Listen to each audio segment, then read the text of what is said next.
مالك بس يما؟ ايه حصل تاني؟ ما هي مقفول عليها الباب. وحياتك يا ابني ما سلمت من لسانها، عماله تشتم فيا من الصبح من ورا الباب. يلا بينا على طول ندخل في الفيديو. اهياني يا ميلة بختك يا انتصار، يا حظك الهباب يا انتصار. لا يا حظك في بيت ولا في واد. في ايه يا ماما؟ مراتك يا حبيبي، مراتك طول ما انت في الشغل مبهدلاني ومرمطاني ومطلعه عيني.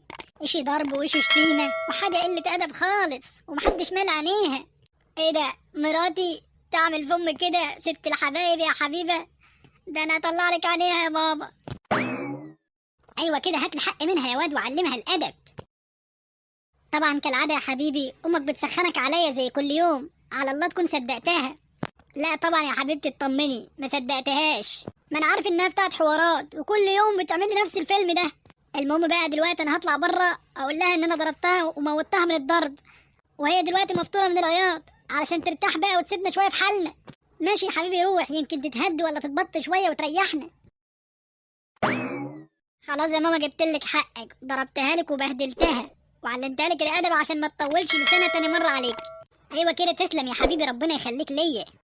بقول لك ايه يا حبيبتي، انا دلوقتي نازل الشغل، انا هاخدك اوديك عند امك ومش هجيبك غير لما انا اجي علشان ارتاح من الدوشه بتاعت كل يوم دي.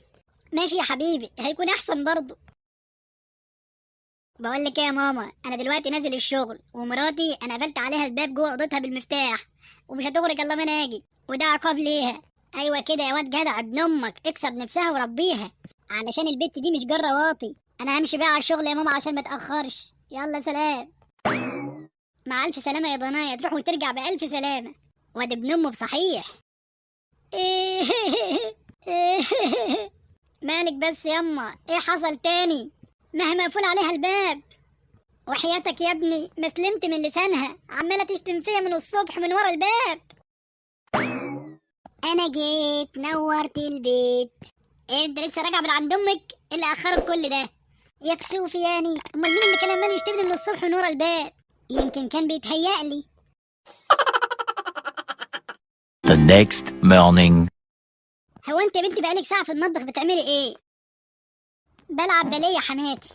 ايه؟ كلبس بجنيه، شيبسي وكاراتيه يا روح امك. لا انا مش قصدي يا حماتي، انا كنت عاوزه اقولك ان انا بعمل بانيه بس اتلخبطت. معلش يا بنتي، اصل انا خلقي ضيق وانا ركبه بتزيق. هو انت قلتي ايه؟ كلبس بجنيه، اعملي خط وامشي عليه.